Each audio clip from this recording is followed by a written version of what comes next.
ये कुछ तुम्हारे computer fraud investigation, child abuse and pornography investigation, network intrusion investigation, कल कल हमने यहाँ तक किया था।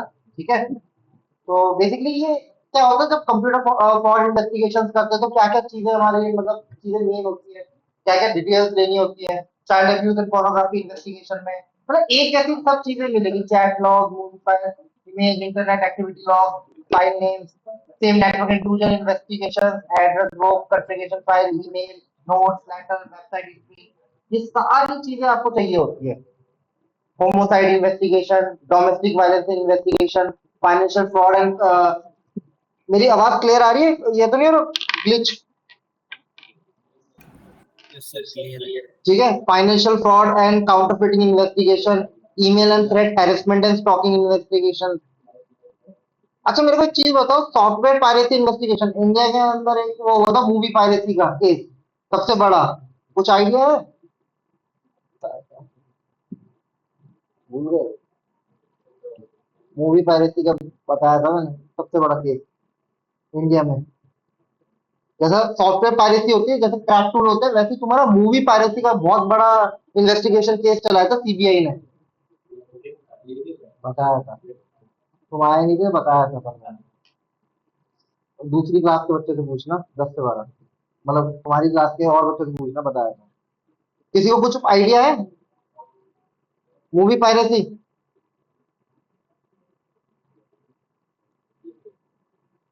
कुछ भी आइडिया हो? सबसे बड़ा केस हुआ था मूवी पायरेसी का, जो मूवी आने से पहले ही तुम्हारी मूवी वेबसाइट पे आ जाती थी, एक दिन पहले ही आया। मैं कह रहा था ना, मैंने बताया था।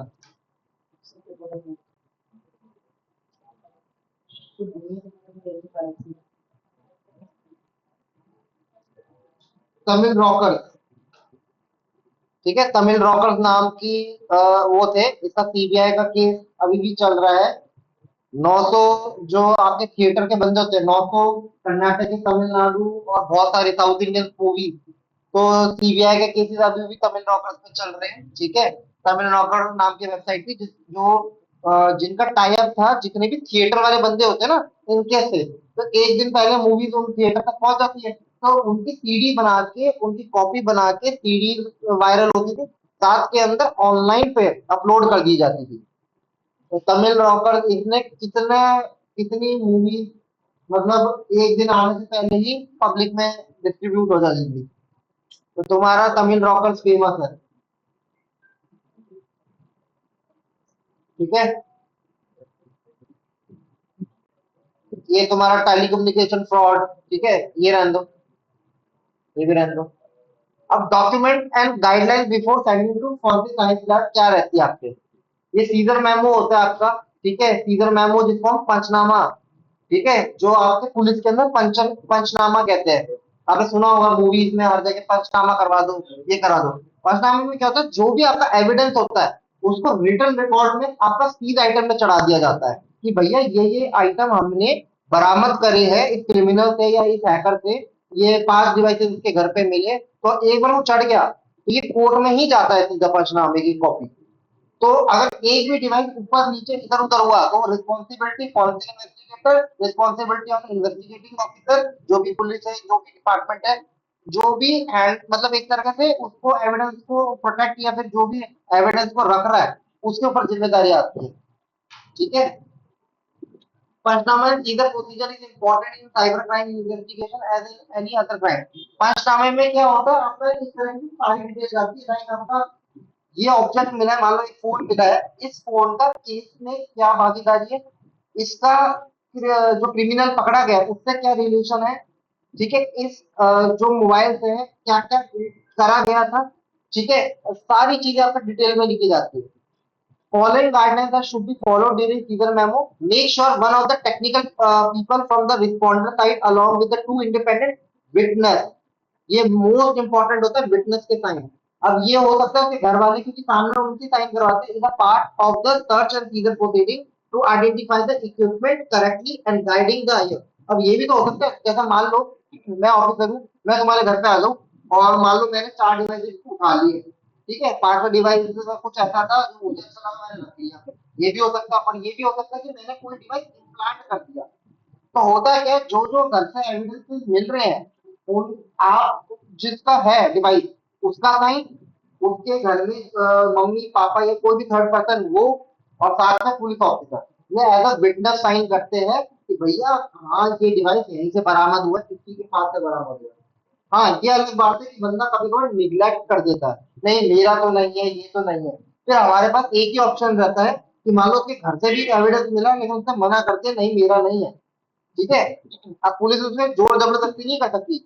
इंडिया में क्रिमिनल के भी उतने ही राइट्स है उसके पास कि वो ऑब्जेक्ट उठा सकता है कि भैया मैं अपना लॉयर करूंगा ये, ठीक है।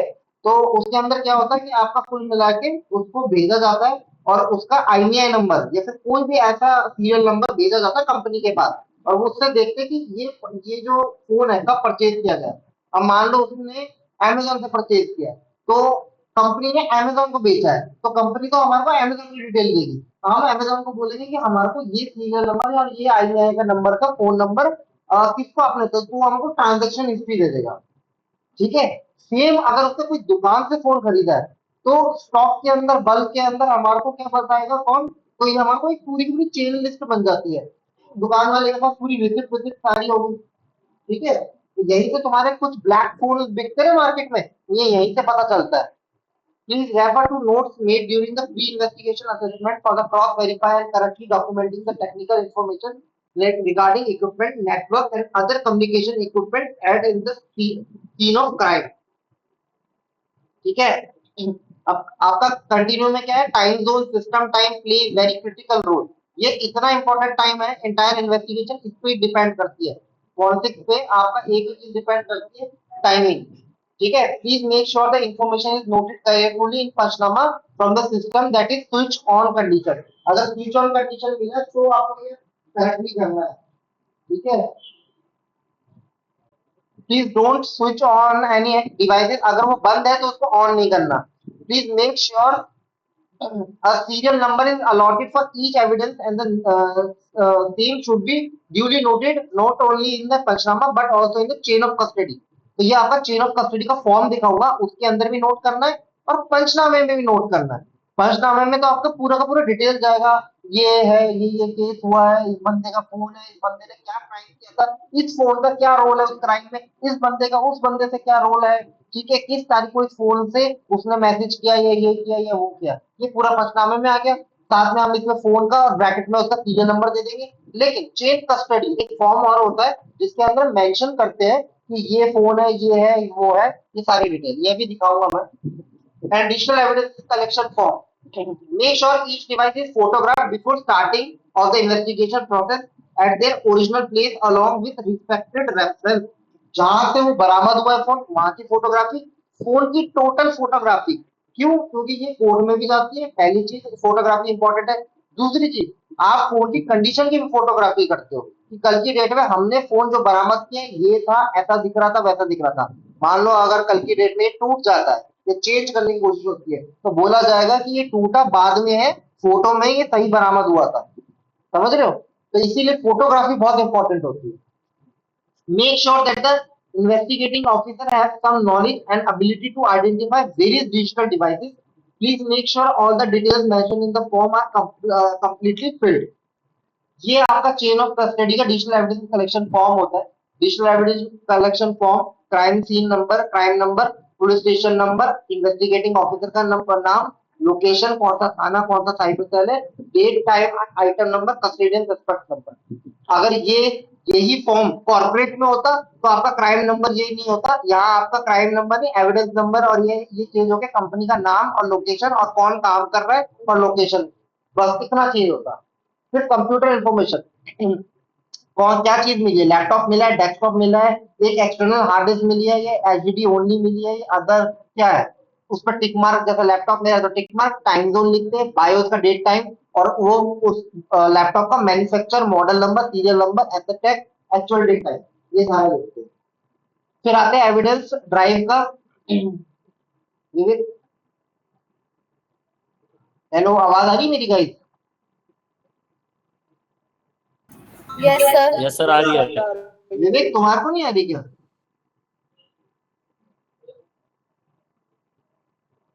Hello,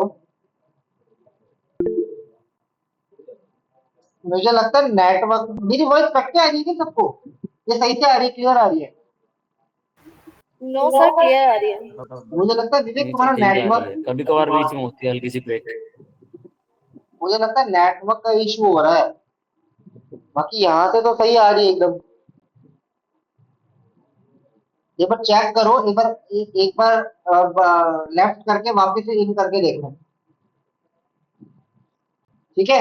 evidence drive acquired by, ठीक है, date of acquisition, time of acquisition. Date of acquisition मतलब किस तारीख को आपने डेटा रिकवरी करी है और किस टाइम पे डेटा रिकवरी करी है, तारीख के अंदर कौन सी टाइम पे कर रहे हैं।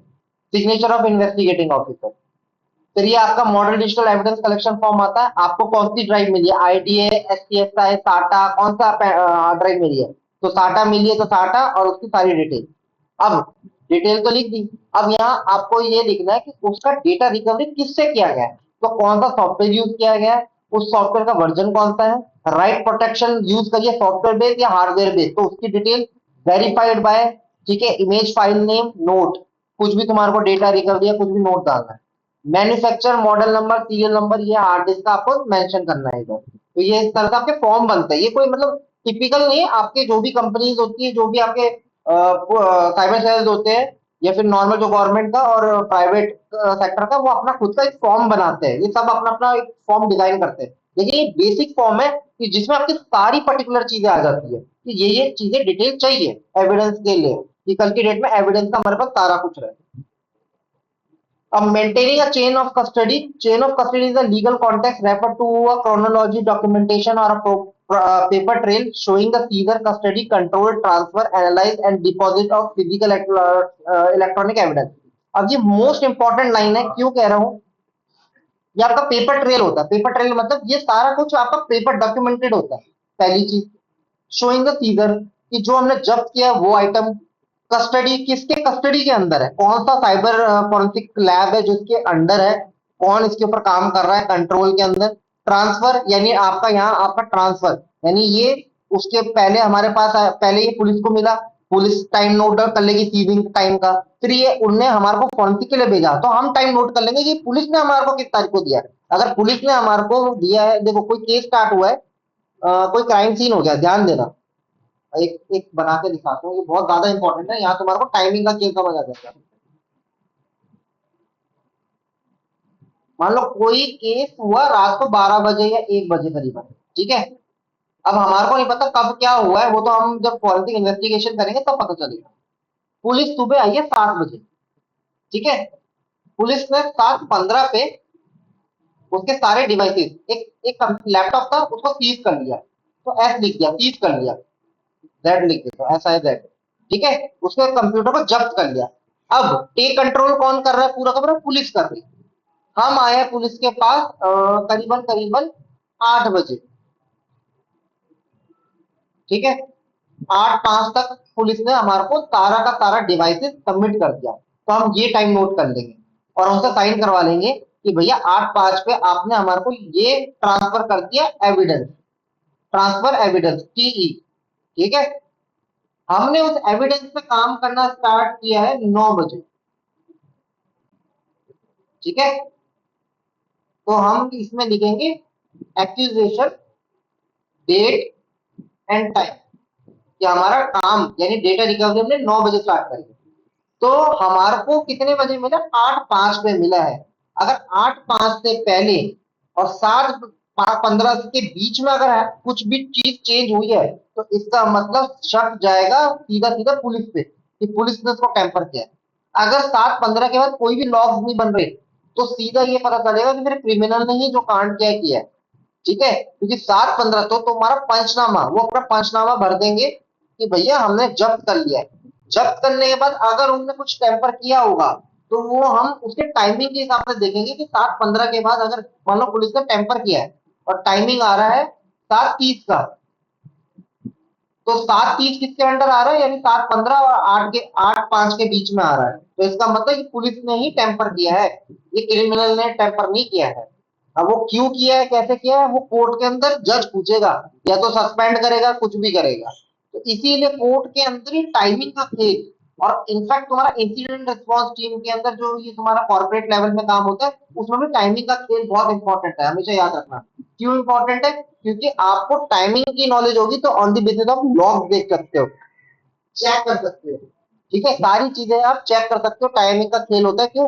रैंसमवेयर आया, कब आया, कौन से एम्प्लॉय ने गलत ईमेल पे, फिशिंग लिंक पे क्लिक किया, इंटरनल अटैक हुआ, कौन से सर्वर कॉम्प्रोमाइज हो गए, which are the firewall log, what are the, मतलब अलग अलग वेरिएंट पे अपन इन्वेस्टिगेशन स्टार्ट कर देते हैं।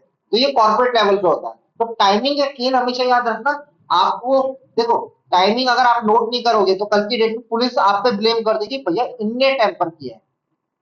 तो जब पुलिस आपको हैंड ओवर करती है ना कोई भी एविडेंस, आपको टाइम लेना है और साथ के अंदर आपको उसका फॉर्म भी भरवाना है। सेम आप कॉर्पोरेट के अंदर हो, आप यही सेम समझ लो, कॉर्पोरेट में कांड हो गया है। 8:05 पे आप उस कंपनी में पहुंच, मतलब 8 बजे आप कंपनी में पहुंचे, 8:05 पे उस कंपनी का जो एडमिनिस्ट्रेटर था या एडमिन था, उसने आपको सारे डिवाइसेस, सारे सर्वर सबमिट करवा दिए। तो आप उसको, उससे सारे के सारे वो ले लोगे और उसको साइन करा लोगे 8:05 का टाइम डाल के, कि भैया 8:05 के बाद से ये मेरी टेक कंट्रोल के अंदर है एविडेंस। समझ में आया सबको?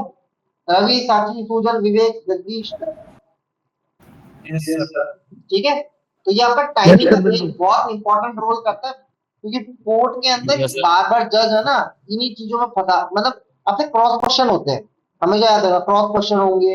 ऐसे हम आपका इंसिडेंट रिस्पॉन्स में जब मीटिंग होती है तो मीटिंग में आपसे पूछा जाता है कि आपने एविडेंस का कैसे किया, क्यों किया, कब किया। ये सारी कुछ कॉमन चीजें होती है जो करी चेक करी जाती है।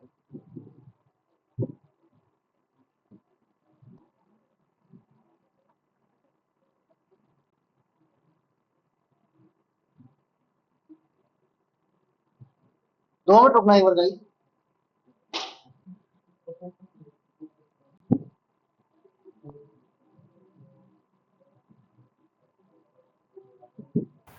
हेलो हेलो हेलो, हाँ बोलो। सर, आपकी वॉइस नहीं आ रही है अभी। वो अरे मैंने कहा 2 मिनट नहीं रुकना आ एक रही बार। सर आपकी voice। 2 मिनट रुकना एक बार गाइस।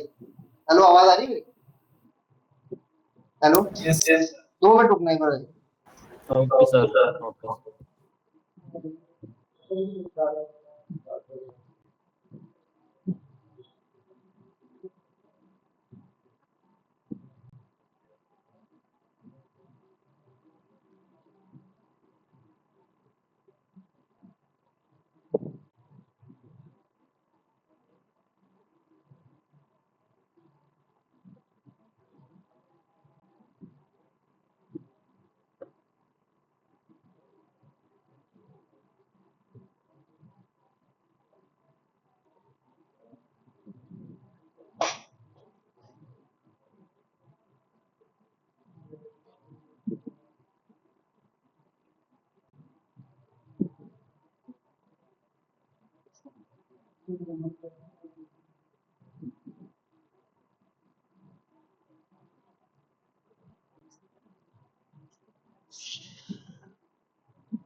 हेलो गाइस, आवाज आ रही है मेरी? ठीक है। Yes sir. So as an electronic evidence is easy to tamper or to get damaged, it is necessary for us to know exactly who, won, who, when, what, where, and why was evidence transferred to concerned person. ठीक है ना, यहाँ चीज लिख दी गई है कि कब, किसको, कब, किस टाइम पे दिया गया है ये एविडेंस। ठीक है, ट्रांसफर किया गया और जो होगा उसके कंट्रोल में होगा। तो उसको टाइमिंग का खेल बहुत इंपॉर्टेंट है, वरना 2 मिनट में आपका करियर खत्म, क्योंकि सामने वाला आप पे ब्लेम कर देगा। क्योंकि हर कोई अपनी नौकरी बचाने में लगेगा, तो वो थोड़ी ना देखेगा कि भैया क्या हो, किसी ने भी कुछ कांड किया होगा तो वो थोड़ी ना अपने पे लेगा। वो सीधा सा बोलेगा कि ये अगर आपने मिस्टेक करी होगी, उस मिस्टेक का फायदा उठाया तो खत्म। Important point to remember during maintaining chain of custody, secure the crime scene physical from intruders. ठीक है, बाहर से कोई भी बंदा नहीं आना चाहिए क्राइम सीन पे, पूरा वो हो जाना चाहिए। सेम एज वेल एज जब आप एक कंपनी में इंसिडेंट रिस्पॉन्स की तरफ जाते हो, तो आपको जब सर्वर रूम चेक करवाया जाता है, रैंसमवेयर अटैक, मालवेयर है, कोई भी अटैक हुआ है, तो आपका वहां कोई थर्ड पर्सन नहीं दिखना चाहिए, इनफैक्ट कंपनी का भी कोई एम्प्लॉय नहीं दिखना चाहिए, सिर्फ एडमिनिस्ट्रेटर होना चाहिए, सर्वर एडमिनिस्ट्रेटर और नेटवर्क एडमिनिस्ट्रेटर, इसके अलावा कोई बंदा नहीं होना चाहिए, क्योंकि ये दो बंदे होते हैं जिसको पता होता है नेटवर्क आर्किटेक्चर और सर्वर आर्किटेक्चर किसी भी कंपनी का, क्योंकि आप तो नहीं हो उस कंपनी के लिए। अब मान लो मिंत्रा है, मिंत्रा के अंदर कोई सर्वर पे अटैक हो गया, अब उनने मान लो क्रॉ को एज ए इन्वेस्टिगेटर बुलाया गया, हम गए वहां इन्वेस्टिगेट करने, ठीक है, तो मुझे थोड़ी ना पता वहां कौन सी टोपोलॉजी चल रही है, उनका इंट्रानेट उनने कैसे बनाया है, उनने कैसे वीलैन सेट किया हुआ है, राउटर्स कैसे सेट करे हुए हैं, उनने कैसे सर्वर बनाया, तो मेरे को वहां का एक एडमिनिस्ट्रेटर चाहिए होगा, जो सर्वर का एडमिनिस्ट्रेटर और एक नेटवर्क एडमिनिस्ट्रेटर, ये दो बंदे, और एक बंदा वहां का कंपनी का ऐसा बंदा जो बहुत मेजर पार्ट रोल करता हो, ठीक है, तो ये तीन बंदे चाहिए होते हैं, क्योंकि ये एज अ विटनेस भी होते हैं और एज अ हमारे को गाइड करने के लिए कि बेसिकली ये कंपनी में कैसे क्या आपका क्या चीजें चल रही है, ठीक है ना हो रहा है। प्रोटेक्ट द मैग्नेटिक मीडिया, फिर क्या था, physical inspect the medium and systematic take a photograph, protect the magnetic media from electric और magnetic field to avoid data destruction, to maintain the integrity of the digital evidence by calculating hash value, तो hash value आपका important है, हमने hash value निकाली थी, तो वैसे ही आपको कोई भी एविडेंस की हैश वैल्यू निकालनी होती है, तो आगे जब हम प्रैक्टिकल करेंगे, जो अगला ट्यूसडे आएगा उस पर जब प्रैक्टिकल स्टार्ट करेंगे, तो आपका मोस्ट और ट्यूसडे या फिर हाँ ट्यूसडे भी प्रैक्टिकल स्टार्ट हो जाएगा, तो आपका ये सारी चीजें मैं कवर कराऊंगा। Proper labelling and packing should be done before sending to the forensic science lab, आपकी पूरी पैकिंग वैकिंग होती है। फिर आपका चेन ऑफ कस्टडी का मेन फॉर्म यही होता है, crime number, name of the investigating officer, police verification number, date, seizure, time. Police verification number आपका दो तरीके से होता है, अगर ये कंप्लेंट केस है तो कंप्लेंट, या नहीं तो ये अगर वो केस है कौन सा एफआईआर केस है तो वो, ठीक है, लेकिन कॉर्पोरेट में ऐसा कोई नंबर नहीं होता, सीधा सीधा नंबर होता है, एविडेंस नंबर 1, क्राइम सीन 1, ठीक है, manufacture model serial number, PF number, ठीक है, reason, receive, receive by, date, time, ये आपका वो मार्किंग होती है, किसको कब कब किसको किसने कब लिया, कौन सी डेट को टाइम को, रिमार्क कि भैया किसको आपने कौन से डिपार्टमेंट को दिया है ये एविडेंस, तो ये आपका सबसे ज्यादा इंपॉर्टेंट है जो हमने अभी ये पढ़ रहे थे। Handling and labelling the packaging, transportation of storage, digital evidence, handling, labelling, packaging, ठीक है, तो आपका एंटीस्टैटिक बैग, ग्लव्स, ये मैंने स्टार्टिंग में बता दिया, specific performer having all details regarding evidence, waterproof pen should be use, fill up all details of performer, antistatic bag, cable ties, evidence, ये कुछ चीजें होती है जो आपको लेके जानी होती है, आपने देखो ना सीआईडी और ये तो आपको कभी भी क्राइम सीन पे कुछ भी होता है, तो देखो ये चीजें हमारे काम में day to day as a politics में अगर आप हो तो ये काम में आती है, ठीक है, लैब में इतनी काम में आएगी, ये क्राइम सीन में काम आएगी, लैब में तो आपके पास एविडेंस आएगा, आपको सिर्फ और सिर्फ फॉरेंसिक करनी है, लेकिन एक होता है क्राइम सीन इन्वेस्टिगेशन, तो भैया इन्वेस्टिगेटिंग ऑफिसर या फिर कोई भी डिपार्टमेंट के साथ आपको जाना पड़ रहा है, तब आपका ये सारा कुछ आपका ये सारा एक किट होती है, वो किट मेंशन होती है आपके, ये रहने दो, ये काम में नहीं आएगा तुम्हारे, ठीक है। अब मैं एक बार एविडेंस दिखाता हूँ,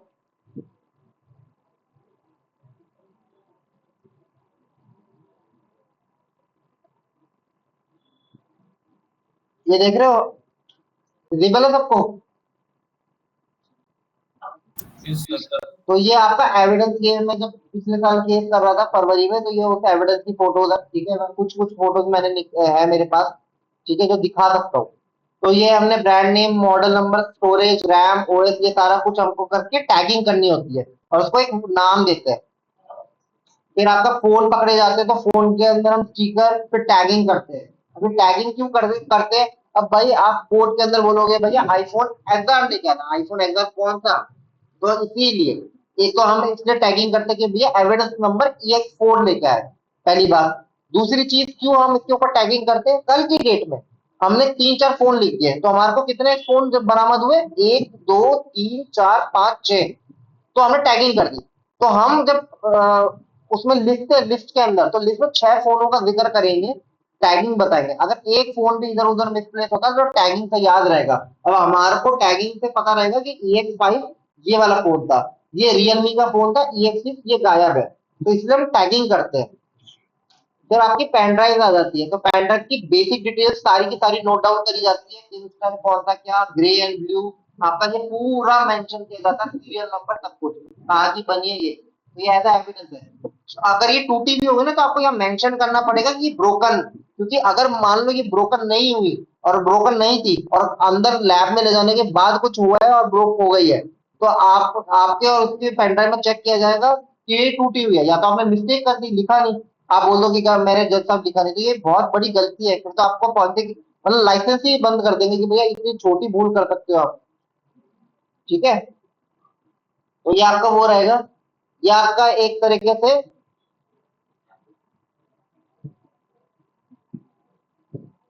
एक्सेल फाइल दिखा रहा हूँ। उससे पहले एक बार रिपोर्ट दिखाता हूँ तुम्हारे को।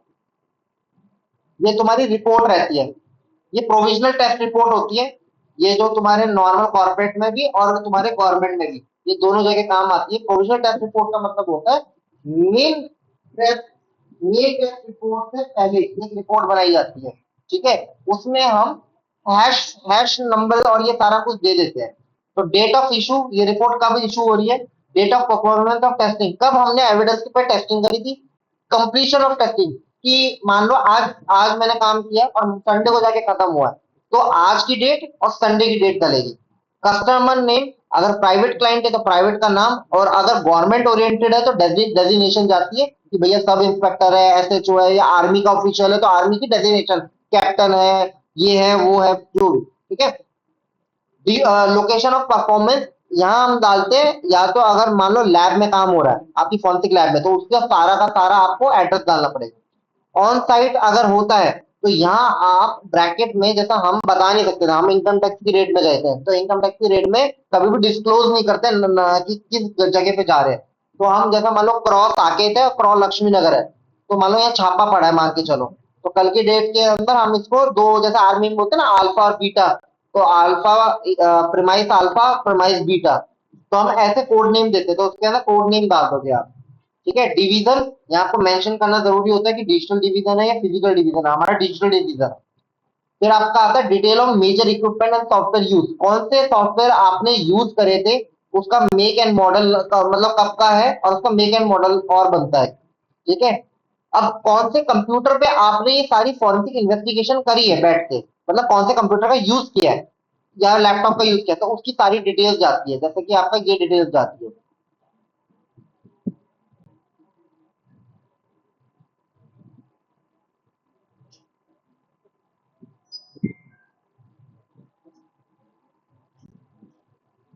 ये डिटेल जाती है, device name, processor, installed ID, device ID, product ID, system type, फिर edition version, installed on OS build और एक्सपीरियंस। ठीक है, तो मैंने यहाँ हटा दिया क्योंकि that is a confidential part, device ID और प्रोडक्ट आईडी। ठीक है ना, तो जब हम काम कर रहे थे तो हमारे पास ये थे। फिर डिटेल ऑफ एग्जिबिट, एग्जिबिट मतलब जो हम एविडेंस पेश कर रहे हैं। ठीक है, a procedure of examination and hashing provided below, laptop drive image has been done through ftk imager। ठीक है, और उसका वर्जन लिख दिया मैंने, कौन सा हमने ftk imager से यूज किया और ये वर्जन है।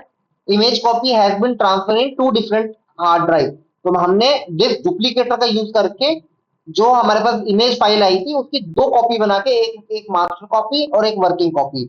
मास्टर कॉपी तुम्हारी पैक होके सीधा कोर्ट में खुलती है, वर्किंग कॉपी कब काम में आती है, इसकी हम चार पांच और कॉपी बना लेते हैं कि और इन्वेस्टिगेटिंग कर पाए और इन्वेस्टिगेटर काम कर पाए।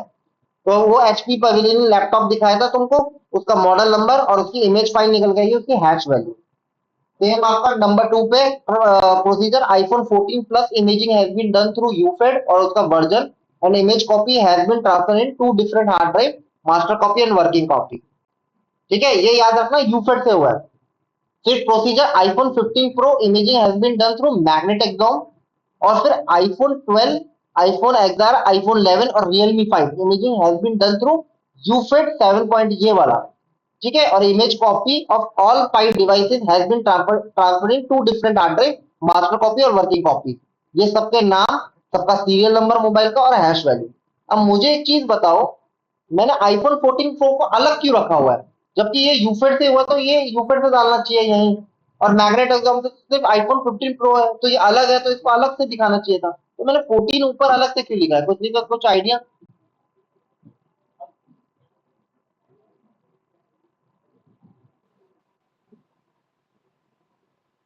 बताओ गाइस।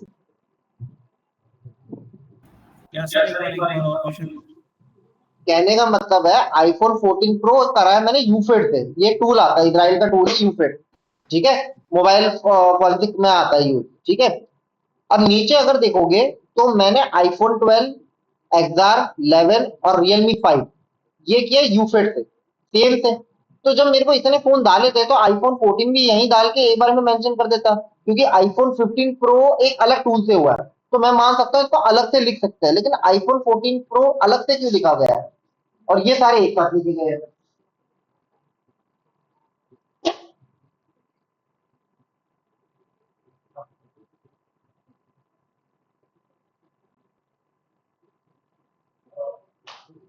बिल्कुल पढ़िए।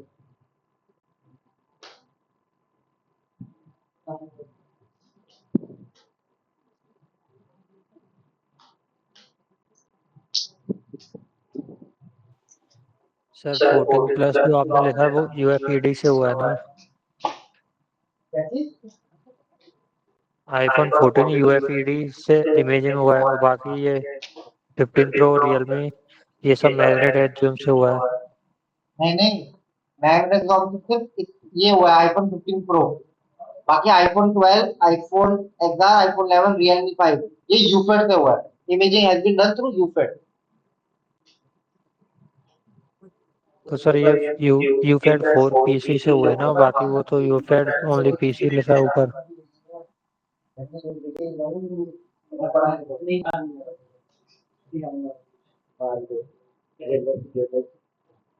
जल्दी बताओ।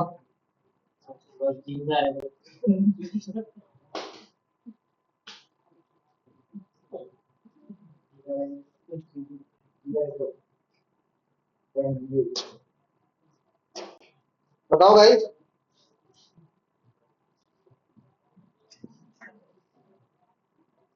बेसिकली ये मेन क्रिमिनल का फोन था, ठीक है। और ये इसके घर में भाई मम्मी पापा जो फोन थे वो उनका फोन था। जब भी अगर कोई भी जैसे मान लो तुम इन्वेस्टिगेटिंग ऑफिसर हो या तुम फॉरेंसिक इन्वेस्टिगेटर हो, तुम्हारे पास वापस से ये एविडेंस आया है और इसकी रिपोर्ट तुम्हारे पास आई है री-वेरीफाई के लिए, तो हमेशा याद रखना जब भी कोई भी फोन या कोई भी पेंडेंट अलग से मेंशन करी हो तो हमेशा याद रखना ये क्रिमिनल की या फिर यही मेन एविडेंस था, ठीक है। और ये जितने भी एविडेंस थे ये भी चेक हुए एज अ सपोर्टिंग एविडेंस। समझ में आया? क्लियर हुआ सबको? Yes sir. ठीक है। अब ये यस नंबर सर। नंबर 4 पे मैंने किंगस्टन जो मैंने अभी पेंटेंट दिखाई थी उनका सीरियल नंबर और उनकी हैशिंग सारी डाल दी है इधर। फिर data transfer to to external hard disk, each hard disk of 1 TB, both hard disk is same company Toshiba, one is marked as a master copy, second is marked as a working copy. दो hard drive लेके आए टोशिबा company की, ठीक है। एक को master copy बनाया, एक को वर्किंग कॉपी, और इन सबका डेटा दोनों डिस्क में डाल दिया बराबर। टेस्टेड बाय नेम और डेजिग्नेशन क्या है, फॉरेंसिक एनालिस्ट, और ये कुछ एक दो चीजें डाल देते हैं कि भैया सर्टिफाइड कॉपी है, रिसीव ये हो, ठीक है। फिर इसके बाद आपकी लॉग फाइल आती है। अब ये देखो एचपी पवेलियन लैपटॉप है, यूएसबी है और ये सारे फोन है, ठीक है। दो दो तारीख यानी पिछले साल फरवरी में मैं इनकम टैक्स के साथ था, ठीक है। और 2 फरवरी से लेके 19 फरवरी तक मैं उनके साथ था, ठीक है। सिर्फ एक दिन की हमने छुट्टी ली थी, प्राइमरी 2 3 4 तारीख की छुट्टी ली थी हमने।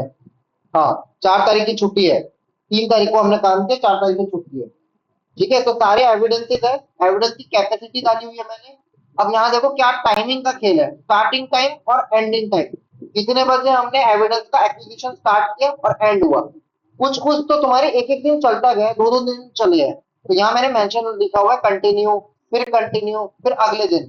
समझ रहे हो कौन सा पीसी यूज हुआ है, कौन सा टूल यूज हुआ है, कौन सा टाइप ऑफ एग्जामिनेशन थी, इमेजिंग थी, एक्सट्रैक्शन था, क्या था। एग्जामिनर जैसे मेरे साथ एक राहुल था, तो ये मेरे पार्टनर था, तो राहुल और मैं, तो हम उसने इमेजिंग में ज्यादा काम किया, फिर मैंने उसमें काम किया एक्सट्रैक्शन में। फिर साइट, यहाँ होता है प्रीमाइस, प्रीमाइस का कोड होता है जैसे मैंने बताया अल्फा बीटा या प्रीमाइस ए, प्रीमाइस बी, और या तो लैब का डिटेल, इन्वेस्टिगेशन ऑफिसर और केस की डिटेल, ये मैंने हटा दिया, केस नेम, ठीक है। कोड भी हटा दिया। केस डिटेल बेसिकली ये एफआईआर केस है, कंप्लेंट केस है, कौन सा केस है। और अगर मान लो कोई भी और डिटेल जैसा नोट डालना है कि कब क्या किया हमने, तो तुम यहाँ डाल सकते हो, मेंशन कर सकते हो। ठीक है, तो ये तुम्हारा इस तरह से पूरा रिपोर्टिंग कब करी है, कैसे क्या किया, सारी pen drive. Hard disk 500 GB में बहुत टाइम लगा था हमारे को। ठीक है, और बहुत सारे टूल्स भी चेंज हुआ है, ये लैपटॉप हो गए। फिर हमारा एक अटेंडेंस शीट भी बनती थी, और ये तुम्हारे कंपनी में भी चलेगा सेम, कि 2 तारीख को कितने बजे अराइवल है, कितने बजे डिपार्चर है, कब आ रहे हैं कब जा रहे हैं। देखो 4 तारीख की छुट्टी डाली हुई है ना, संडे की। बाकी हमने हर दिन काम किया, अगले संडे पे भी काम ही किया हमने 11।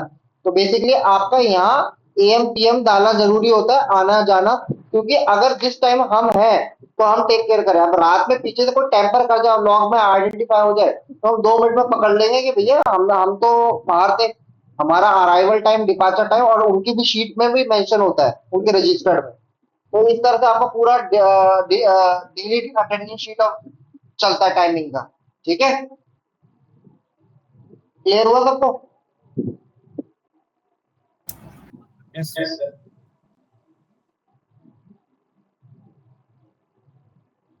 Yes, sir. बोलो। Yes sir. ठीक है,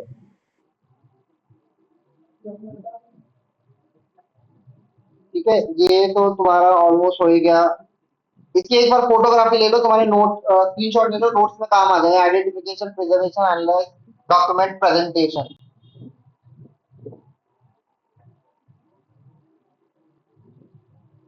आगे चलते हैं। ये भी मैंने बता दिया टाइप ऑफ डिजिटल फॉरेंसिक कौन कौन सी होती है। ठीक है, स्पाईवेयर, एडवेयर, ट्रोजन, वॉर्म, ये आप तो पढ़ेंगे मालवेयर फॉरेंसिक में। सीडीआर, आईपीडीआर मैंने बताया था थोड़ा सा। इंटरनेट रिकॉर्ड होता है और कॉल डेटा रिकॉर्ड होता है। ईमेल, कुकी, डोमेन, ये तो कॉमन है तुम्हारा डेटा जो एनालाइज होता है। एटीएम के लॉग भी निकालते हैं, ईजे लॉग। अच्छा ये बताना, ये क्या होता है फाइल अकाउंटिंग प्रोग्राम? किसी को कुछ आइडिया है? What are the file accounting programme?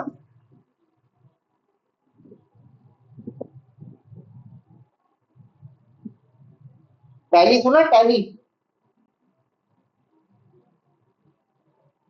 क्या सर टैली? टैली, ये जो इकोनॉमिक्स वाले बंदे यूज करते हैं, Tally. Yes, sir. Yes, sir. Tally. तो टैली के लॉग बनते हैं। बेसिकली टैली क्या होता है, ये अकाउंटिंग प्रोग्राम।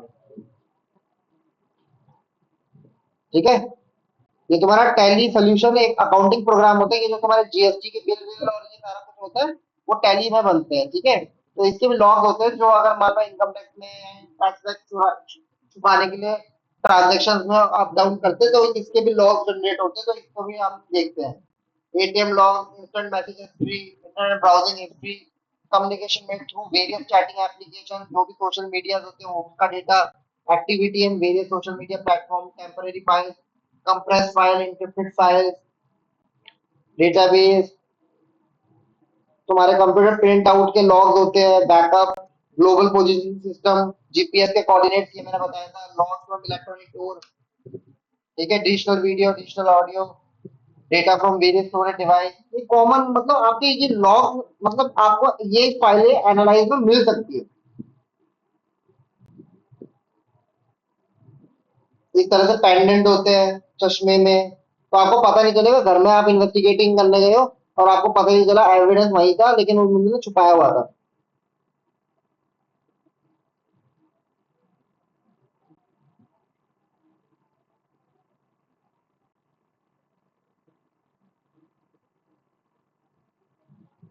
रेट सिस्टम पता है? रेट सिस्टम क्या होता है?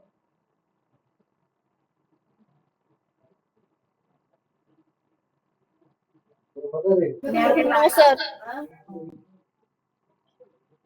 रेट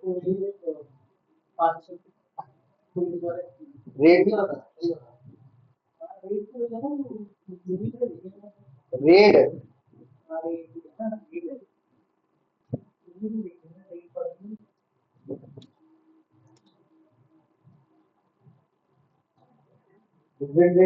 अरे नहीं पढ़ा?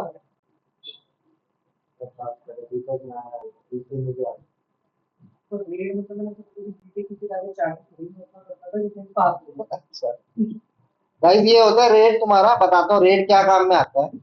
ये एक तरह से डिस्क की मिररिंग करने के काम में आता है, ठीक है। जैसे तुमने देखा होगा ना कि जैसे मान लो सीरियल सर्वर होते हैं, नेटफ्लिक्स का सीरियल सर्वर मान लो मुंबई में लग रहा है, तो आप नेटफ्लिक्स में मान लो कोई मूवी देख रहे हो, तो बफरिंग ना हो कि भैया सीधा आपकी मूवी स्टोर, अगर मान लो आपकी सीधा मूवी कैलिफोर्निया में है, मान के चलो पेन खोलता हूँ, इसको इस तरह से समझना। ये आपका नेटफ्लिक्स है, ठीक है। ये कहाँ है? यूएस में है। यूएस में किधर? कैलिफोर्निया। तो यहाँ इनका सर्वर लग रहा है, यहाँ कोई मूवी है, ठीक है, और आप इंडिया में बैठे हो। अब आप क्या है, इंडिया में से एक टाइम पे 7 लाख लोगों ने रिक्वेस्ट करी एक मूवी, सिर्फ एक मूवी, और कोई मूवी नहीं, एक मूवी।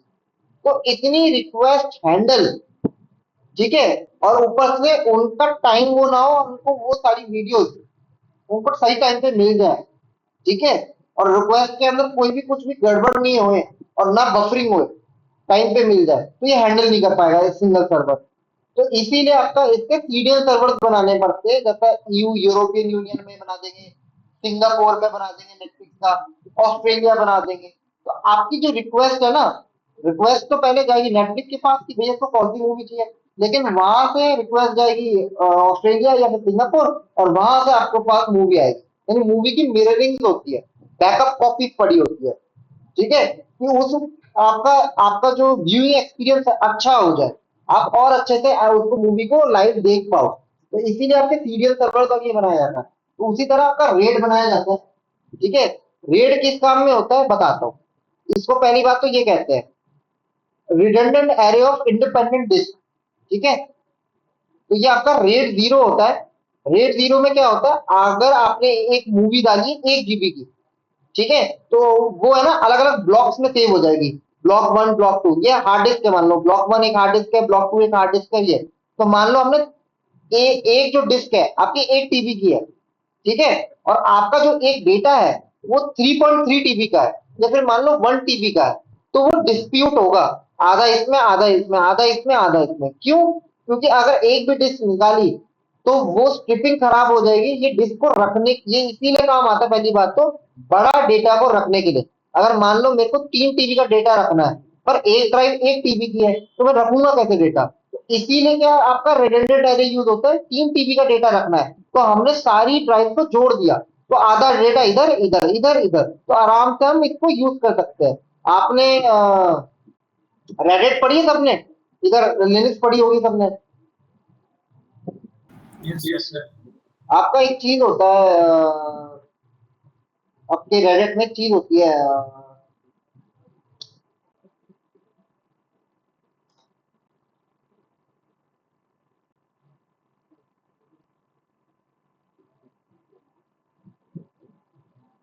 वो वर्ड याद नहीं आ रहा, वो रेडिट के अंदर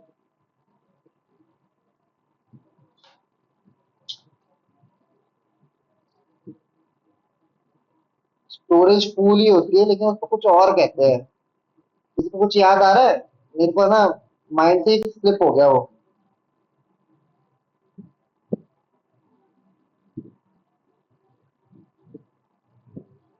एलवीएम, एलवीएम, ठीक है, एलवीएम। तो ये आपका रेडिट में लॉजिकल वॉल्यूम मैनेजर होता है, a powerful disk management tool used to Red Hat Enterprise RHEL to provide flexible and control over storage. यानी कि अगर मान लो मेरी हार्ड डिस्क है 512 GB की, ठीक है, या एसएसडी है 512 GB की, ठीक है, और मेरा जो डेटा है वो 524 का है, ठीक है, 524 का है। तो अब मेरे पास तो डिस्क है ही नहीं, ठीक है, तो मैं क्या करूंगा, पेन ड्राइव लूंगा 16 GB की, यानी 16 + 512 ज्यादा ही हो गया। तो मैं होगा क्या, मैं उस पेन ड्राइव को कंप्यूटर में लगाऊंगा और वो डिस्क के साथ कंबाइंड हो जाएगी, स्ट्रिप हो जाएगी। अब मैं बहुत बड़ा डेटा आराम से रख सकता हूँ। लेकिन अगर मैंने उस पेन ड्राइव को चलते हुए कंप्यूटर से हटा दी तो करप्ट हो जाएगा डेटा, तो इसीलिए एल्यूमिनियम को बंद करना पड़ता है, रेड हेड को ऑफ करना पड़ता है, फिर जाकर आप पेन ड्राइव को बाहर निकाल के यूज कर सकते हो। अगर आपने चलते हुए नहीं निकाल सकते, यानी होगा क्या, चलते हुए के अंदर वो पेन ड्राइव डिस्क का पार्ट बन जाती है। तो ये एल्यूमिनियम कॉन्सेप्ट आता है आपका, ये शायद से 2 बुक होती है आपकी। मैंने रेड हेड पढ़ी है, तो उसके अंदर ना पहली बुक में पता नहीं एल्यूमिनियम पढ़ाते हैं, दूसरी बुक में एल्यूमिनियम बहुत तगड़ा कॉन्सेप्ट है। तो ये बहुत अच्छा सर्वर में सबसे ज्यादा यूज होता है, एल्यूमिनियम पढ़ा है एल्यूमिनियम। ठीक है, तो तुम्हारा एल्बियम काम में आता है। फिर उसके बाद क्या होता है दिखाता हूं। तो ये इसके अंदर रेड 0 हो गया। अब रेड 1 हमारे डिजिटल प्रोसेस में काम आती है। क्यों काम में आती है? अगर मैं ब्लॉक 1 में कुछ सेव करूंगा तो ऑटोमेटिकली ब्लॉक 1 में ऑटोमेटिकली सेव कर देगा। ये कब काम में आता है कि मान लो मैंने कोई भी कॉन्फिडेंशियल डेटा रखा पहले हार्ड डिस्क में, लेकिन वो करप्ट हो गई, लेकिन उसकी बैकअप कॉपी रहेगी तो हमारे पास डेटा रहेगा। ठीक है, लेकिन ये ज्यादा दिन चला नहीं। क्यों नहीं चला कंप्यूटर सर्वर्स में? क्योंकि अगर ब्लॉक 1 में रैंसमवेयर आया तो ऑटोमेटिकली इसकी कॉपी बनाएगा ब्लॉक 1 में और रैंसमवेयर इसमें भी चले जाएगा। तो ये बहुत ज्यादा इशू हुआ। फिर तुम्हारा रेड 2 आया। ठीक है, इसके अंदर slipping across drive to drive storage, error correction code, ECC information और ये सारा कुछ तुम्हारा चला। ब्लॉक ए 2 3 अलग अलग तरीके से डेटा को रिफॉर्म करना।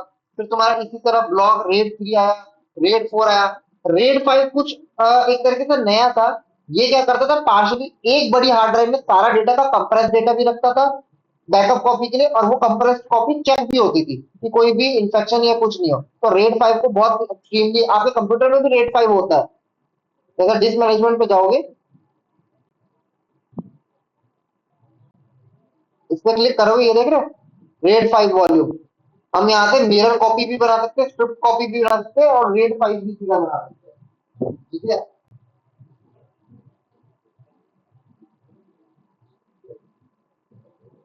दो मिनट उठाए कर गए।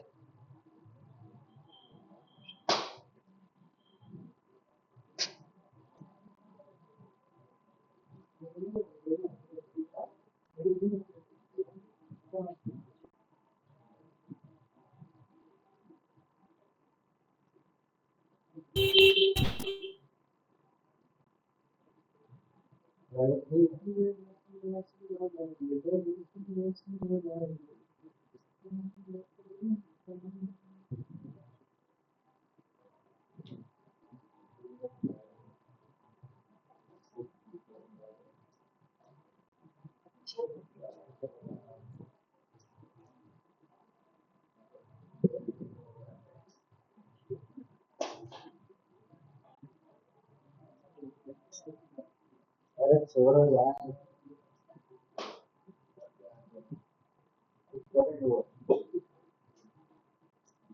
ठीक है भाई, हेलो, आवाज आ रही है मेरी? Yes, sir. ठीक है, तो ये रेड 6 है। तो ये तुम्हारे फॉरेंसिक इन्वेस्टिगेशन, याद है मैंने तुम्हारे को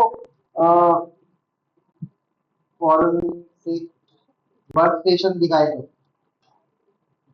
तो फॉरेंसिक वर्क स्टेशन में भी अगर तुमने नोटिस किया होगा, ये देख रहे हो डिस्क के नीचे बहुत सारी डिस्क लगी होती है, ये देख रहे हो ये नीचे, तो ये रेड होती है। अगर एविडेंस यहाँ रख रहा हूँ या एविडेंस यहाँ रख रहा हूँ, इसकी बैकअप कॉपीज बनती रहती है। तो कल की डेट में अगर कोई भी एविडेंस करप्ट हो गया तो उसकी बैकअप कॉपी में हमारे पास रेडी रहेगी, जिसको हम यूज कर सकते हैं। ठीक है, तो इसलिए तुम्हारा रेड यूज होता है।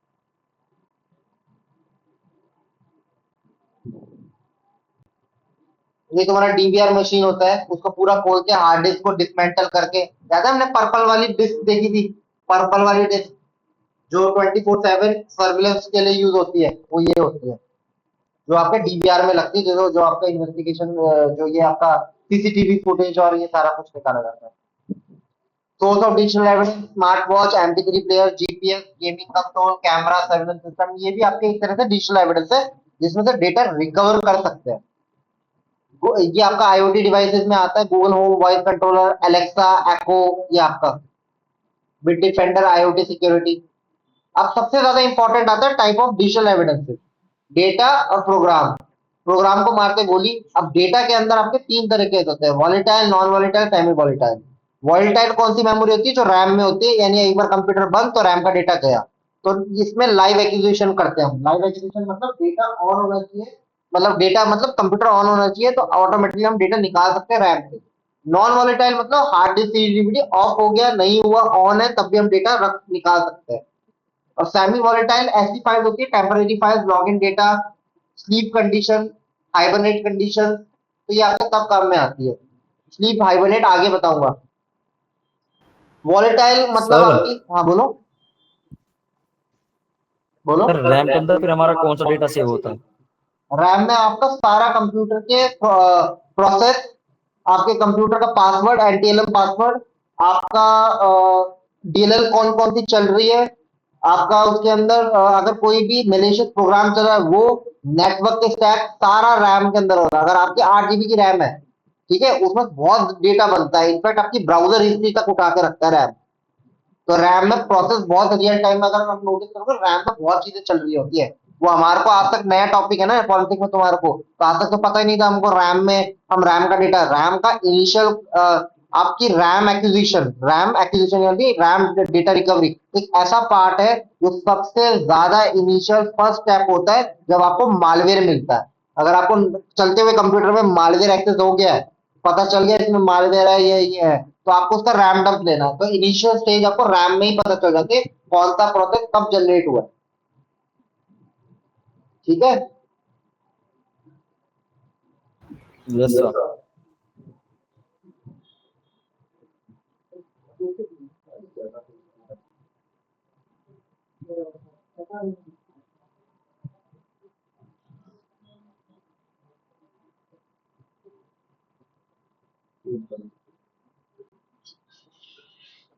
ठीक है, आगे चलते हैं। अब वॉलेटाइल के अंदर memory that lose it content if the power is turned of, data stored in the RAM, semiconductor storage, system bias, CMOS. आपके लैपटॉप के अंदर एक सीमोस बैटरी होती है, तो उसी सीमोस बैटरी से, जैसे लैपटॉप आप खोलोगे या कंप्यूटर का मदरबोर्ड खोलोगे, laptop motherboard with CMOS battery, ठीक है, यह आपका मदरबोर्ड होता है, इधर ही कहीं आपके सेल लगी होती है एक ऐसी, यही आपका एक्चुअल डेट और टाइम, जो आपका कंप्यूटर ऑन होने पे डेट और टाइम सही से दिखाता है ना, उस इस बैटरी की वजह से दिखाता है, बायोस का टाइम जोन। ठीक है, और इसी एक बैटरी के नीचे 3 जंपर पिन होती है, ये इसके नीचे देख रहे हैं, ऐसे पिन होती है, ऐसे, इनको शॉर्ट करवाओगे, जो लोग बायोस लॉक लगाते हैं ना, तो उसको शॉर्ट करवा के आप हटा भी सकते हो। सेम आपके डेस्कटॉप में भी ऐसे आती है, और बायोस की खुद की भी 2 MB की रैम होती है। नॉन वॉलेटाइल के अंदर आपका hard drive, magnetic storage, CD DVD, USB, ये सब कुछ आ गया। फिर अदर डिवाइस ऑफ पेरिफेरल, आपका printer, scanner, camera, USB portable, ये तो कॉमन है। Rule of thumb, never work on original evidence, कभी भी ओरिजिनल एविडेंस पे काम नहीं करते, उस एविडेंस की कॉपी बनाना, मास्टर कॉपी, वर्किंग कॉपी, उस वर्किंग कॉपी की आप पार्शियल कॉपी बना के उन पे इन्वेस्टिगेशन कर सकते हो। Never mishandle the evidence, use proper software utility retrieve evidence from the media, never download, कभी भी कंप्यूटर जब भी मिलता है एयरप्लेन मोड कर देना है, और कोई भी वाईफाई से कनेक्ट नहीं करना है, कुछ भी डाउनलोड नहीं करना है सॉफ्टवेयर, ये वरना लॉस जनरेट हो जाएंगे, और अगर इथरनेट है तो ये हटा दो। ठीक है, कुछ भी डाउनलोड नहीं करना सस्पेक्ट के सिस्टम पे। Document everything while handling the suspected media, ये तो हमने देख ही लिया, ग्लव्स ग्लव्स कब क्या क्या चाहिए होता है। Task of investigating officer, secure the scene, restrict access, preserve the area, no more fingerprint, nobody touch nothing, photograph of crime scene suspected. तो अगर मान लो एक हैकर का घर पे हमारे को ये, तो इस तरह से आपका एविडेंसेस पड़े होंगे, मान लो उसके घर पे ऐसे हमारे को मिला है, तो उसकी सारी फोटोग्राफी होगी, उसको टैगिंग नंबर दे देंगे सबको, और सबको जब्त करके फिर ले जाएंगे। फिर इंटरव्यू द ऑक्यूपेंट, फिर कभी कभार मौका मिलता है जैसे फॉरेंसिक इन्वेस्टिगेटर को सीधा डायरेक्टली, पुलिस को समझ नहीं आ रहा होता क्या टेक्निकल क्वेश्चंस पूछने होते हैं, कि फॉरेंसिक इन्वेस्टिगेटर को क्या चाहिए, तो हम कभी कभार चीजें पूछ सकते हैं, जैसा नेम, ओनरशिप, बूबी ट्रैप्स, यानी उसको थोड़ा सा घुमा फिरा के क्वेश्चन पूछना, कि हमारे को डिटेल्स बता दी, जैसा login name, password, detail of associate, accomplish, encryption, document of interest, email account and screen name, internet service provider, offset storage, hidden style storage devices, अलग जो उसने कोई भी गूगल ड्राइव के परचेज करी हो, या मेगा कुछ ऐसी, जैसे टेरा बॉक्स कुछ ऐसा परचेज किया हो जहां उसने कॉन्फिडेंशियल डेटा छुपा के रखा हो, तो ये डिटेल्स। अब ये एक बार देखो, एक बार क्राइम सीन, ये मोस्ट इंपॉर्टेंट है, फोटो ले लेना इसकी। क्राइम सीन वन, अगर सिस्टम ऑन है तो वॉलेटाइल एविडेंस की कलेक्शन करनी है, यानी रैम का डेटा। पर बिट लॉकर इंक्रिप्शन चेक कर लेना, बिट लॉकर बंद कर लेना। क्यों? क्योंकि अगर डेटा निकालोगे तो वो इंक्रिप्टेड ही आएगा। अगर crime scene two, system is on but can't be shut down, बंद नहीं कर सकते, तो लाइव एक्विजिशन कर दो। लाइव एक्विजिशन में क्या होता है, आपका वॉलेटाइल भी निकालते हैं और नॉन वॉलेटाइल भी, यानी डिस्क का डेटा भी निकालेंगे। Crime scene three, system is off, तो डेड एक्विजिशन करेंगे। Crime scene fourth, client server mode, RAID server होते हैं आपके, जो रेड अभी बताया था, तो उसके अंदर अलग अलग सर्वर्स कनेक्टेड होते हैं, जैसे माइक्रोसॉफ्ट दिल्ली, माइक्रोसॉफ्ट गुड़गांव में, माइक्रोसॉफ्ट हैदराबाद में और माइक्रोसॉफ्ट चेन्नई। तो मान लो कोई क्राइम हो गया है, कुछ भी हो गया, इंटरनेट अटैक, तो हमारे को वहां रेड है, तो हमारे को यहाँ के कंपैरिजन नेटवर्क और सारा कुछ पढ़ना देखना पड़ेगा कि भैया कैसे क्या हम डिस्क का डेटा रिकवर कर सकते हैं, तीनों सर्वर्स को मिला के। और एक होता है crime scene fifth, one two three four, ये गलत लिख दिया, फिफ्थ होगा ये, रिमोट एक्विजिशन। मान लो दिल्ली में एक बंदा बैठा हुआ है और मुंबई में केस है डेटा निकालने के लिए, लेकिन दिल्ली में किसी केस में फंसा है, लेकिन वो आ नहीं सकता। तो उस केस में क्या होता है, रिमोट एक्विजिशन, कि यहीं से बैठे बैठे उसके वहां से आरडीपी लेके या फिर कोई भी टूल के अंदर ऑप्शन होता है, वहां से हम एक्सेस लेके पूरा का पूरा डेटा रिकवर कर सकते हैं। लेकिन मोस्ट मोस्ट इंडिया में ये चीजें फॉलो नहीं होती है। ठीक है, ये याद रखना। रिमोट एक्विजिशन यहाँ इंडिया में बहुत कम फॉलो होता है। कंपनीज में हो सकता है, लेकिन कंपनीज में भी मैंने इंडिया में देखा कि नहीं करते। एक बार ये पढ़ो।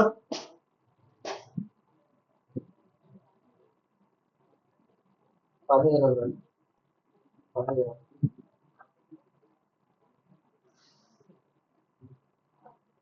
ऐसे थोड़ी होती है, जिस तरह उसके नीचे से खराब हो जाएगा।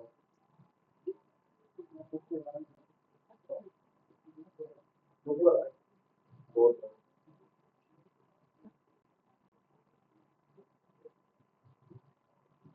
ये जब हम ये करते हैं ना, तो उसको भी होता है।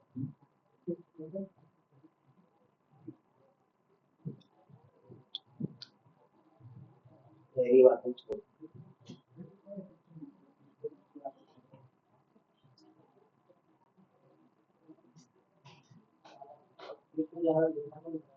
कौन है?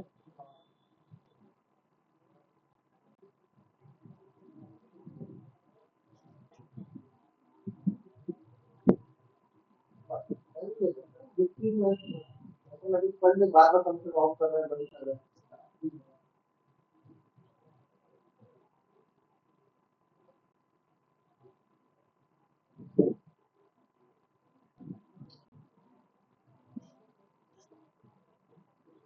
ठीक है भाई, समझ में है, आगे चलते हैं। एक बार ये वाला देखो।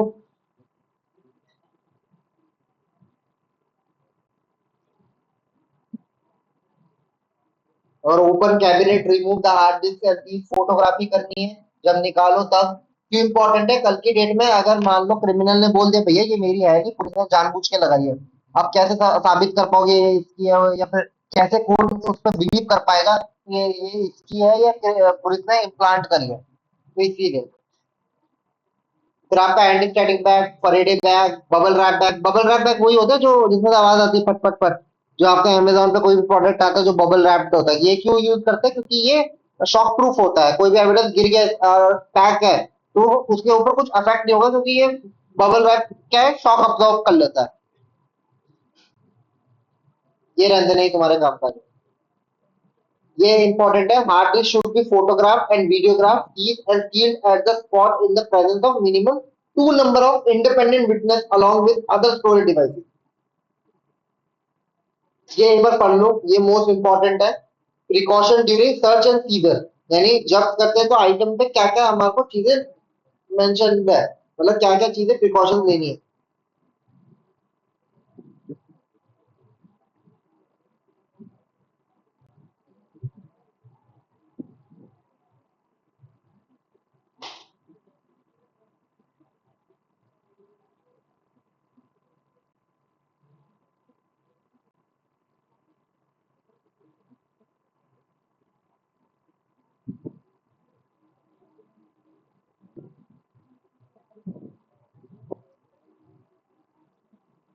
और फिर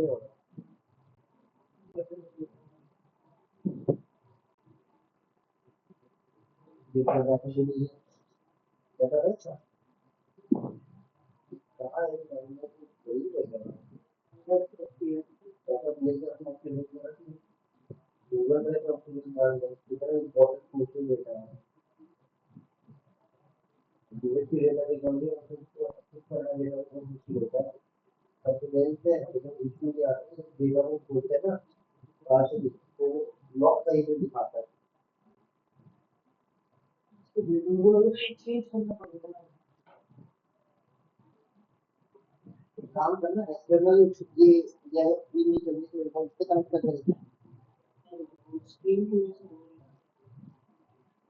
ठीक है, पढ़ लिया गाइस? हेलो, यस सर, हो गया। ये एक बार देखो।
ठीक है, पढ़ लिया गाइस? आगे चलते हैं। ये रहना ड्रॉ द दिस कर, ये स्केच वेच नहीं। ठीक है, अब ये क्राइम सीन देखो। जब आपको शटडाउन कंप्यूटर मिलता है तो उसकी रिमूव हार्ड डिस्क, ऑथेंटिकेट कि यही हार्ड डिस्क निकली है, सीरियल नंबर सब कुछ लेने के बाद एक्विजिशन करना है, data recovery, seizure evidence and filling the seizure memo और पैकेजिंग करके ट्रांसपोर्ट। अगर यही कंप्यूटर ऑन मिलता है तो सबसे पहले मेमोरी डंप। एक चीज याद रखना, रैम के डेटा को या रैम को हम इनिशियली मेमोरी में, मेमोरी कोई भी स्टोरेज में मत डालना, कौन में मेमोरी डंप या मेमोरी एक्विजिशन मतलब रैम की एक्विजिशन। मेमोरी शब्द हमेशा रैम के लिए, इसको दिमाग में बिठा लेना। RAM dump, encryption check, pull the power cable, removal of the hard disk, authenticate and acquisition, seizure of the evidence, filling the seizure memo और packaging। ये मुझे है ना कल बताना, हाइबरनेट ऑफ स्लीप का मैं कल बताऊंगा, ठीक है? मुझे एक बार याद दिला देना हाइबरनेट ऑफ स्लीप। ये हम टूल यूज करेंगे एफटी रैम कैप्चर करने के लिए और सेम डेटा एक्विजिशन के लिए। रैम में क्या क्या चीजें मिलती है? System profile, current system, date and time, user ID, command history, run time, running processes, open file, clipboard का data, login users, last date of programs and application. ये सारा डेटा, और इससे और भी ज्यादा डेटा निकलता है।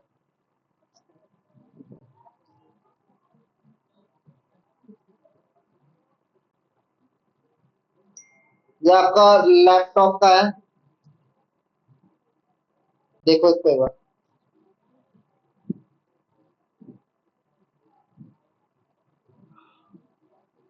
वो रिस्पॉन्स है इस पर laptop.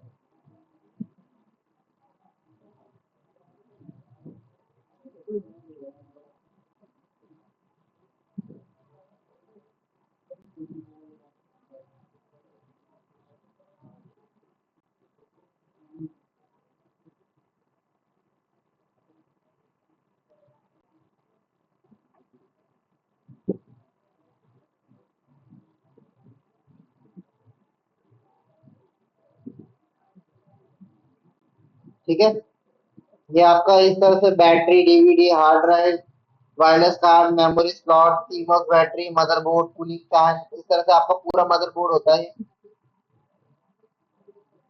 Mobile phone handset switch on switch off conditions में क्या क्या करना होता है ये देखो एक बार। ये आपका रिकॉर्ड डू नॉट स्विच आप यूज करोगे। एक चीज याद रखना, एक तुम्हारे ask to user owner device pin pattern password, ठीक है। कभी कभार सिम में लॉक लगा होता है जिसको हम कहते हैं पुक लॉक,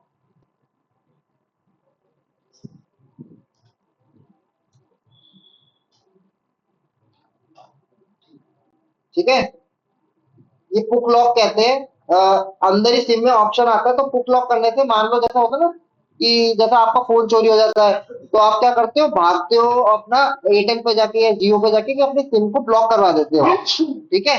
तो बेसिकली कुछ बंदे क्या करते हैं, पुक लॉक लगा के रखते हैं। पुक लॉक में क्या होता है कि जब भी कंप्यूटर स्विच ऑफ के बाद स्विच ऑन होगा, तो सबसे पहले सिम का पासवर्ड पूछेगा, फिर आपके कंप्यूटर का आपके उसके अंदर का पासवर्ड पूछेगा, ठीक है। तो दो पासवर्ड आपके टूटता ही टूटता है, हमेशा याद रखना। सिम को कोई भी एक्सेस नहीं कर पाएगा। तो कभी कभार जैसा आप प्राइवेट केसेस में कर रहे हो कुक लॉक, तो आपको तो नहीं देगी परमिशन गवर्नमेंट, लेकिन जैसा ISP के पास कुक लॉक लगा हुआ है, तो हम ISP से खुलवा लेते हैं कुक लॉक। आप भी खुलवा सकते हो, ये यूजर भी खुलवा सकता है, लेकिन ज्यादातर जो मैंडेटरी होता है ये 4 या 6 डिजिट का कुक लॉक होता है, वो खोल देती है ISP। मोबाइल फोन हैंडसेट में पिन पैटर्न वही जो हमने पहले पढ़ा था वही है। Ask user to own a device pin pattern password. नहीं कर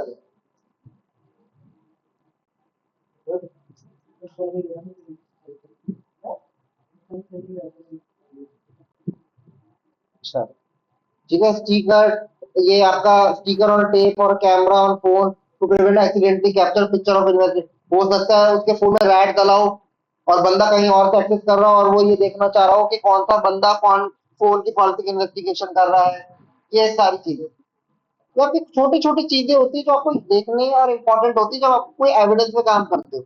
या भी नहीं, जब आप कॉर्पोरेट में भी इतना ध्यान नहीं देना होता जितना आपका पॉलिटिक इन्वेस्टिगेशन का पार्ट गवर्नमेंट पे रहता है।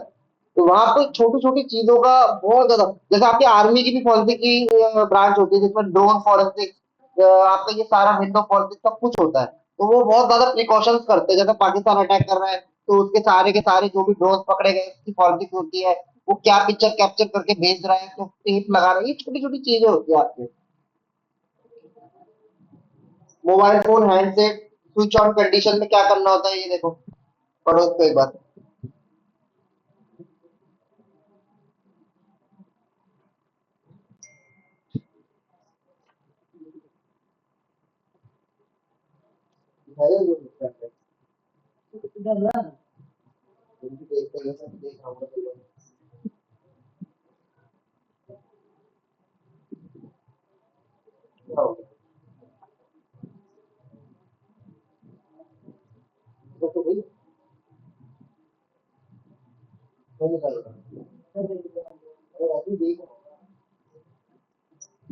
HP वाली है वही जिसमें सॉफ्टवेयर आएगा, डेल वाली है HP वाली, डेल वाली की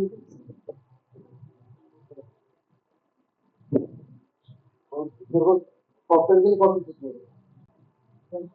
तुम्हें मालूम है तो करेक्ट हो गई थी इसमें कंट्रोल वालों में, डेल वालों में है। तुम्हें मालूम है विंडो वो हो गई थी तो उनने विंडो पे वापस से बना के दी थी बना के छुपा रहा था। नहीं हो रहा है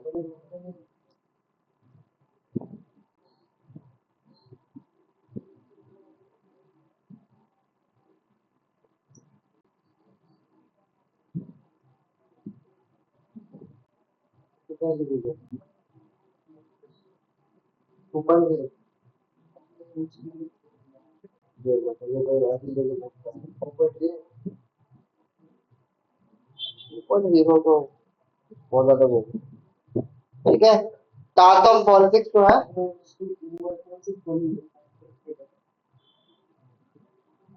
इमेजिंग करके देखो, पूरी सिस्टम पर मिल तो जाएगी, क्यों नहीं बोल पाएगी, लॉक है, डेडलॉक है वो। ठीक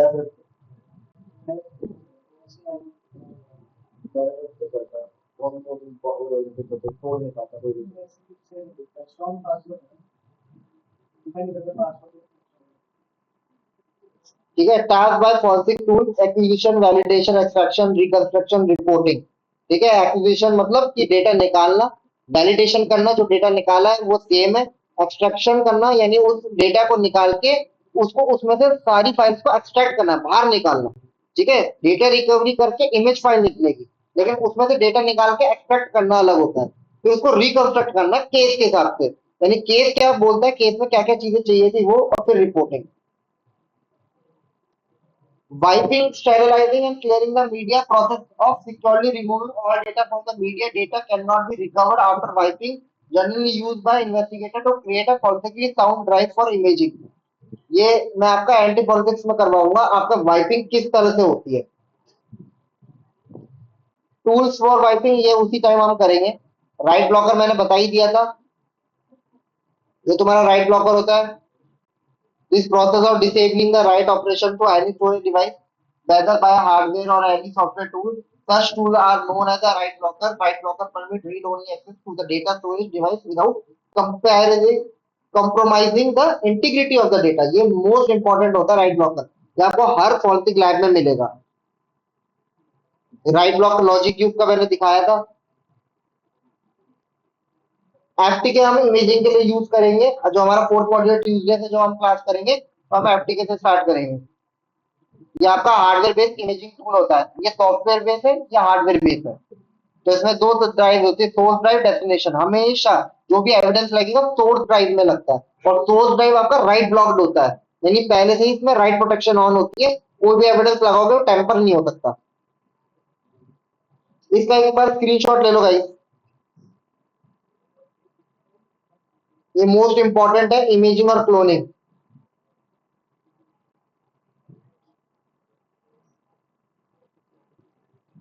इसका स्क्रीनशॉट ले लो, कल हम इसी को डिस्कस करेंगे। ठीक है, कल यहीं से स्टार्ट करना है अपन को। ठीक है, आज के लिए इतना ही करते हैं। और ये मोस्ट इंपॉर्टेंट है, आप कहीं भी इंटरव्यू में जाओगे, इमेजिंग और क्लोनिंग आपसे हमेशा पूछेंगे। हाँ बोलो बोलो,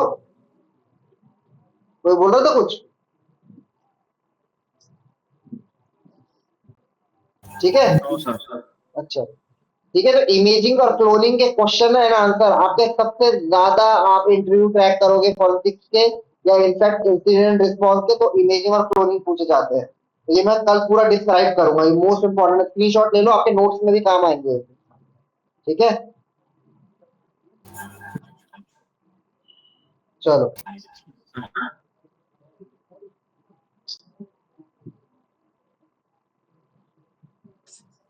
हेलो। हाँ बोलो बोलो। सर एक छोटा सा डिस्कशन करना था, अगर से क्लास में इंटरप्ट हो रही हो तो, क्या मतलब मतलब? मे बी नॉन रेलेवेंट भी होगा। हाँ हाँ तो मैं ये जानना चाह रहा था कि इसका, जैसे कि जब हम लोग कोर्स से कंप्लीट हो जाएगा तो हाँ हाँ, किस तरह की हमें पढ़ाई करना होगा, एक जॉब के केस को हमें डिस्कस करना चाहूँगा। मैं समझ नहीं पा रहा। विवेक तुम बोल रहे हो कोई और बोल रहा है? हेलो। हेलो, आवाज आ रही है मेरी? हाँ सर, मैं विवेक का केयर टेकर बोल रहा हूँ। तो अच्छा ये बात नहीं कर पा रहे थे, मैंने कहा सर से मैंने एक बार डिस्कस करें। अच्छा अच्छा। देखो, सबसे पहली बात, विवेक को जाना किस में वो डिपेंड ज्यादा करता है। ठीक है, ब्लू टीमिंग, रेड जी टीमिंग, मैंने ना इसी में इनिशियली आपके इसमें स्टार्टिंग क्लास में मैंने पहले भी बताया हुआ है कि उसको जाना किस फील्ड में, रेड टीमिंग में जाना, ब्लू टीमिंग में। और यहाँ 1 ईयर का कोर्स है, तो सारे मॉड्यूल्स कवर करने के बाद एक डिसीजन होता है कि दैट हाँ यार मुझे पेनिट्रेशन टेस्टिंग में जाना है, मुझे रेड टीमिंग में जाना है, या मुझे ब्लू टीमिंग में जिसमें जी पॉलिटिक्स होता है, इंसिडेंट रिस्पॉन्स है, उसमें जाना है। तो ये चॉइस इसके ऊपर है। और उसके बाद चॉइस करने के बाद अब सबसे बड़ी बात इसके ऊपर डिपेंडिंग होता है कि आपका टेक्निकल बैकग्राउंड, कि आपका टेक्निकल बैकग्राउंड भी मोस्ट इंपॉर्टेंट। पहले पॉलिटिक्स में टेक्निकल बैकग्राउंड नहीं मांगते थे, आर्ट्स वाला भी बंदा पॉलिटिक्स में घुस सकता था। ठीक है, लेकिन अब जी थोड़ा सा जी जी रिस्ट्रिक्ट कर दिया है, और आपकी जितनी भी कंपनी है कि आपका टेक्निकल तो होना ही चाहिए। ठीक है, तो ये दो चीजें बहुत मैंडेटरी है। सबसे पहले इसको माइंडसेट बनाना पड़ेगा कि नहीं यार मेरे को, क्योंकि देखो अभी फॉरेंसिक अच्छी लग रही है, कल की डेट के अंदर इसने हैकिंग करा तो इसको अच्छा लगा यार, हाँ ये मैं पेनिट्रेट कर सकता हूँ, मैं कोई वेबसाइट की पेनिट्रेशन कर सकता हूँ, निकाल सकता हूँ डिटेल्स, वल्नरेबिलिटी निकाल सकता हूँ, तो इसको पता चलेगा कि हाँ यार मैं उसमें अच्छा हूँ। तो वही है, तो इतना टाइम वेस्ट नहीं करेगा कि भैया फॉरेंसिक भी पढ़ी, इतना टाइम वेस्ट किया, अब स्विच कर रहा हूँ मैं उसमें। तो पहले सारी चीजें पढ़ ले ध्यान से, जितना 1 ईयर का कोर्स है, 6 मंथ का कोर्स है, जितना भी है, ठीक है, जो भी बचा हुआ पार्ट, फिर उसके हिसाब से देखे कि भैया हाँ मैं ये कर सकता हूँ, मैं ये अच्छे से कर सकता हूँ, या मुझे लगता है कि मैं फ्यूचर में या इसी लाइन में अपना फ्यूचर देखता हूँ, तो डिसाइड करने के बाद वो चूज करेगा। क्योंकि हाँ मैं तो गाइड कर ही सकता हूँ, ज्यादा प्रो गाइड कर देगा, ठीक है, लेकिन एट दी एंड विवेक को माइंडसेट तो खुद ही सेट करना पड़ेगा कि मैं इसको जाना किस फील्ड में, ठीक है ना। ठीक है, मैं समझ गया और इनसे भी एक बार बात कर लूंगा। Thank you. ठीक है, ठीक है। पेपर गाइस मैं आज अटेंडेंस ले लूं, कौन सा है आज अपना, कौन सा बैच है 12 से। कुछ भी नहीं आता। हेलो, अच्छा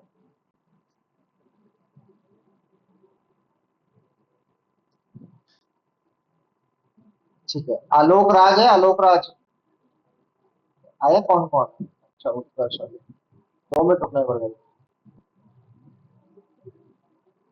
अरे यार shit। आलोक राज नहीं, राज नहीं, अनुराग, अनुराग नहीं है, जगदीश है, नारायण नहीं है, प्रियांशु है, प्रियांशु,